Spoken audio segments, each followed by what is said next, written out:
दोस्तों, स्वागत है आप सभी का तौर राजपूत वेल्थ में।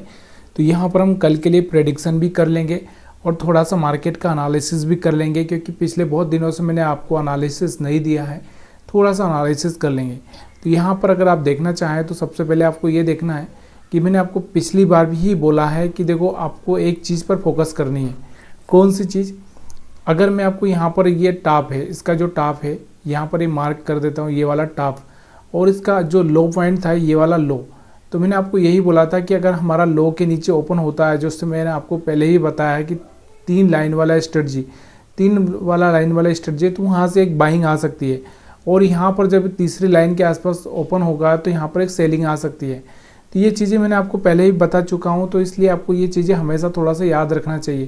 तो यहाँ पर अगर आप देखेंगे तो जैसे ही ये लो या फिर ये लो ब्रेक किया, उसके बाद यहाँ से एक अच्छी सी बाइंग आपको देखने को मिली है। और उसके बाद में जैसे ही यहाँ पर देखो एक हाई, यहाँ से भी अगर हम बात करें तो यहाँ से हाई ब्रेक किया था, तो यहाँ से एक रिजेक्शन देखने को मिला, और यहाँ से एक रिजेक्शन बहुत बड़ी कैंडल से आपको देखने को मिला था। तो बहुत आसान, देखो वही मार्केट है, वही चीज़ें हैं, कोई बार बार मतलब बदलता नहीं है। लेकिन सिर्फ हमारा जो नज़रिया है वो अगर थोड़ा सा सही हो जाए तो यहाँ पर हमको बहुत आसानी हो जाती है। अब यहाँ पर आप देखोगे ये वाला जो हाई था ये ब्रेक हुआ, उसके बाद में यहाँ पर आपको दिख रहा होगा एक रिजेक्शन देखने को मिला, फिर ये लो ब्रेक हुआ, तो फिर यहाँ से एक अपसाइड मोमेंटम देखने को मिला। और जैसे ही यहाँ से आपको दिख रहा होगा ये वाला जो हाई ब्रेक हुआ, उसके बाद यहाँ से आपको एक, यहाँ से भी एक सेलिंग प्रेशर आता हुआ आपको देखने को मिला। और जो यहाँ पर जो सेल करके गए थे ये लोग, वापस आपको दिख रहा होगा यहाँ पर इनको डराने के लिए मार्केट वापस यहाँ पर आ चुका था। तो ये चीज़ें हर रोज़ आपको देखने को मिलेगी, लेकिन देखो थोड़ा सा आपको एक ही चीज़ पर फोकस करना है।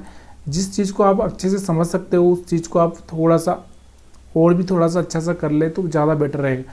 यहाँ पर आपको दिख रहा होगा ये हाई ब्रेक हुआ, या फिर हम ये हाई ब्रेक हुआ, तो यहाँ से मार्केट में एक रिजेक्शन देखने को मिला। उसके बाद अगर हम बात करें तो यहाँ से मार्केट फिर थोड़ा सा यहीं पर घूमता घूमता क्लोज हो चुका था। उसके पीछे अगर और भी अगर हम देखेंगे तो यहाँ पर अगर आप देखना चाहोगे तो यहाँ से आपको दिख रहा होगा मार्केट में, देखो ये वाले जो यहाँ पर आपको दिख रहा है, यहाँ पर तो सेलर ही सेलर चल रहे थे, बायर तो आए नहीं थे। यहाँ पर आपको दिख रहा होगा इन सेलर्स को यहाँ पर निकालने के लिए मार्केट ऊपर तक जाता है और बायर्स को अट्रैक्ट करता है, और उसके बाद यहाँ पर सेलिंग में आ जाता है। जैसा कि मैंने आपको बोला ही है कि कोई भी हाई ब्रेक होगा, जैसे ये हाई ब्रेक हुआ तो यहाँ से एक रिजेक्शन देखने को मिला, लेकिन सक्सेस नहीं हुआ। फिर उसके बाद ये हाई ब्रेक हुआ, एक रिजेक्शन देखने को मिला, थोड़ा नीचे आया, फिर मार्केट ऊपर जाके फिर प्राइस एक्शन के हिसाब से नीचे आ चुका। और जैसा कि मैं हमेशा आपको बोलता हूँ कि 20 मूविंग एवरेज को ब्रेक करने के बाद में जब दोबारा रिजेक्शन ले तो सेल कर सकते हैं, दोबारा रिजेक्शन ले तो आप सेल कर सकते हैं। अब देखो एक दो ट्रेड तो फेल हो ही सकते हैं, ऐसा नहीं है कि ये नहीं होंगे यार, क्योंकि ये शेयर मार्केट है, यहाँ पर किसी की नहीं चलती है। देखो जो स्ट्रेटजी सही साठ है वो सही साठ काम करेगी। यहाँ पर आपको दिख रहा होगा कि यहाँ से भी एक रिजेक्शन हुआ था, उसके बाद एक अच्छा सा मोमेंटम देखने को मिला। यहाँ पर भी अगर आप देखोगे तो यहाँ से डायरेक्टली इसने ब्रेक कर दिया था, लेकिन ये वापस से यहाँ पर गया तो हम यहाँ पर सेल करके यहाँ पर दो जगह पैसा बना सकते थे। ठीक है, यहाँ से आपको दिख रहा होगा ये हाई ब्रेक हुआ तो यहाँ से एक सेलिंग प्रेशर आया, या फिर ये हाई समझ सकते हैं तो उसके बाद भी एक सेलिंग प्रेशर आया, यहाँ पर आपको दिख रहा होगा। तो ये सब चीज़ें आपको बहुत ही पहले से मैं आपको बता चुका हूँ, हर बार मैं आपको चार्ट रीडिंग करवाता हूँ। और आज हम लोग थोड़ा सा इसलिए चार्ट रीडिंग ज़्यादा नहीं कर रहे हैं क्योंकि कल के लिए अपने को थोड़ा सा प्रेडिक्शन भी देखना है। तो प्रेडिक्शन भी अगर हम देखें यहाँ पर, तो यहाँ पर आपको दिख रहा होगा प्रेडिक्शन में अगर हम लोग देखें तो देखो 20 मूविंग एवरेज के ऊपर यहाँ पर सपोर्ट लेने की कोशिश कर रहा है। तो यहाँ पर जब तक मार्केट इस पर सपोर्ट लेगा तब तक हम बाइंग का ही फोकस करेंगे, सेलिंग का हम फोकस नहीं करेंगे। दूसरा अगर हम बात करें यहाँ पर एसएल की, तो एसएल की अगर हम बात करें तो अभी अगर हम लोग इसको देखें तो यहाँ से आपको दिख रहा होगा एसएल की अगर हम बात करें तो यहाँ से कोई भी एसएल आपको ऊपर की साइड में देखने को नहीं मिल रहा है, क्योंकि मार्केट ऑल टाइम हाई पर ही चल रहा है। तो यहाँ पर कोई एसएल है ही नहीं अपने पास में, तो इसलिए मार्केट थोड़ा सा क्या कर रहा है, एक साइडवेज बिहेवियर कर रहा है। और इस बिहेवियर में आपको थोड़ा छोटा टारगेट लेकर ही आपको निकलना पड़ेगा। ठीक है, इसके साथ और कोई भी यहाँ पर आपको कोई बड़ा टारगेट देखने को यहाँ पर बहुत मुश्किल है कि मिलेगा।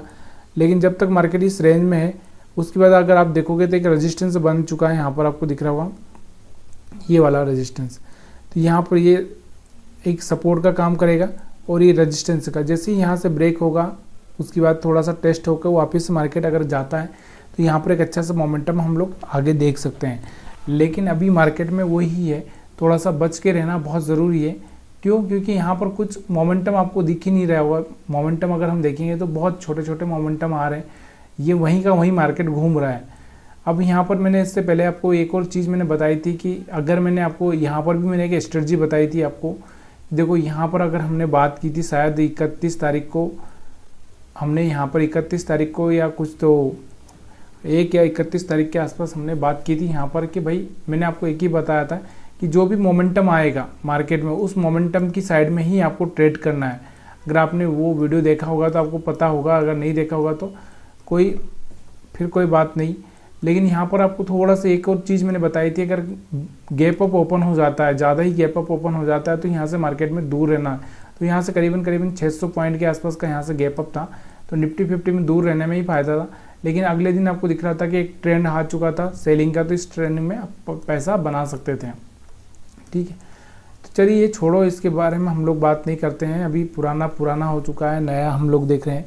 बैंक निफ्टी की अगर हम बात करें, यहाँ से आपको दिख रहा होगा बैंक निफ्टी में भी सेम चीज़ें अगर आप देखोगे तो यहाँ पर वही चीज़ें हैं आपको देखने को मिल रही है कि जब भी कोई हाई ब्रेक हो रहा है या फिर मार्केट में एक ट्रेंड, जो मैं आपको पहले ही बता चुका हूँ कि यहाँ पर आपको दिख रहा होगा एक ट्रेंड अगर आप देखोगे तो मार्केट में हर बार मार्केट ऊपर जा रहा है, टेस्ट कर रहा है, यहाँ से रिजेक्शन ले रहा है, यहाँ से रिजेक्शन ले रहा है। तो यहाँ से आपको दिख रहा होगा मार्केट यहाँ से थोड़ा सा रुक चुका है, तो यहाँ से हो सकता है कि थोड़ा सा अपसाइड मोमेंटम दे दे। तो इस मोमेंटम के लिए आपको थोड़ा सा वेट करना पड़ेगा, समझना पड़ेगा कि क्या मार्केट में अपसाइड मोमेंटम हो रहा है। अगर हम अपसाइड की बात करें तो यहाँ पर आपको दिख रहा होगा कि हमारे पास में जो बैंक निफ्टी का टारगेट वो पूरा होना बाकी है, वो है 51,000 का। तो ये 51,000 का पूरा हो जाए उसके बाद में फिर मार्केट थोड़ा स्लो चलेगा, तो तब तक आपको थोड़ा सा यहाँ पर देखना चाहिए। अब हमारे पास में अगर हम एसएल की बात करें तो यहाँ पर 51 वाले हैं और यहाँ पर बाकी हमारे पास में नीचे की साइड में बहुत सारे एसएल पड़े हुए हैं। तो फिलहाल में अभी हम लोग यही देखेंगे कि मार्केट में देखो अभी मार्केट में ज़्यादा मोमेंटम आपको देखने को नहीं मिल रहा है, बहुत ही मतलब एक तरह से मार्केट ना ट्रैप वाला मार्केट चल रहा है, कुछ समझ में नहीं आ रहा है, इसलिए थोड़ा सा दूर रहने में ज़्यादा बेनिफिट है। और मैंने आपको बोला जब भी कोई हाई ब्रेक करे तो एक रिजेक्शन पे आप सेल कर सकते हैं और एक मिनट के चार्ट पर थोड़ा सा ट्रेडिंग करने की कोशिश करें, क्योंकि अभी अपने लिए 5 मिनट वाला माहौल है नहीं, क्योंकि चुनाव ख़त्म हो चुका है, सब कुछ ख़त्म हो चुका है। अभी बस नॉर्मल मार्केट रह गया है जो कि सिर्फ ट्रैप करेगा और ज़्यादा कुछ नहीं कर पाएगा। तो बैंक निफ्टी में भी वही कहानी है जो मैं आपको बता रहा हूँ। अगर आप चाहें तो इसको डेली चार्ट पर भी अगर आप लगाना चाहें तो यहाँ पर आप देख सकते हैं डेली चार्ट पर। तो यहाँ से आप देखोगे चुनाव के दिन का जो एक कैंडल था, चुनाव के दिन जिस दिन रिजल्ट आया था, आपको भी पता है कि ये वाला कैंडल इसने सबकी बैंड बजा दी थी। जो लोग बाई करके यहाँ पर गए थे उनकी भी बैंड बज चुकी थी, और जो लोग यहाँ पर सेल करके बैठे थे उनका ही सबसे बड़ा मज़ा हुआ, और जिन्होंने इसके बाद सेल किया उनकी तो फिर उनकी भी बजी होगी। उसके बाद अगर मार्केट को देखोगे तो अब बहुत साइडवेज चल रहा है, तो इसलिए थोड़ा सा यहाँ पर देखो, इसलिए मार्केट में खास दम अभी नहीं है। कारण इसके पीछे का यही है कि एक जो मोमेंटम आना चाहिए था वो हो चुका है, और इस चीज़ को आपको हमेशा ध्यान रखना चाहिए। मैंने जैसे आपको मैं हर बार समझाता आ रहा हूँ कि मार्केट क्या कर रहा है, हर बार क्या कर रहा है, नीचे जा रहा है, ऊपर जा रहा है, यही कर रहा है। तो यहाँ से आपको दिख रहा होगा कि मार्केट यहाँ से आपको दिख रहा होगा ट्रैप करके एकदम ऊपर गया, फिर नीचे आ गया, इनको भी ट्रैप कर दिया, इनको भी ट्रैप कर दिया। अभी मार्केट में नीचे ऊपर दोनों साइड में पोजीशन हिला चुका है मार्केट। तो यहाँ पर जो सेलर्स बैठे हुए थे, जो ऑप्शन सेलर होते हैं, जो ऑप्शन राइट करते हैं, उन लोगों का यहाँ पर एसएल हिट हो चुका है। बस अब खाली यहाँ पर मार्केट एक ब्रेकआउट होगा तभी जाके यहाँ पर कोई मोमेंटम देखने को आपको मिल सकता है, अदरवाइज आपको थोड़ा बच के ही रहना है, क्योंकि मार्केट ट्रैप करने में ज़्यादा यहाँ पर आपको कोशिश करेगा। और मैंने आपको बोला है कि जैसे कि आप अगर चाहें तो थोड़ा सा 1 मिनट के टाइम फ्रेम में थोड़ा ट्रेड करने की कोशिश करें, और मैंने बहुत सारी स्ट्रेटजी आपको 1 मिनट की बता दी है। अगर वो आप देखे होंगे, वीडियो देखे होंगे, तो आपको वहाँ पर समझ में आ ही जाएगा। तो वीडियो देखने के लिए आप सभी का बहुत बहुत धन्यवाद, और आगे से आपको थोड़ा रेगुलर वीडियो मिलने लगेंगे। अगर वीडियो पसंद आया तो लाइक शेयर कमेंट करना मत भूलिएगा।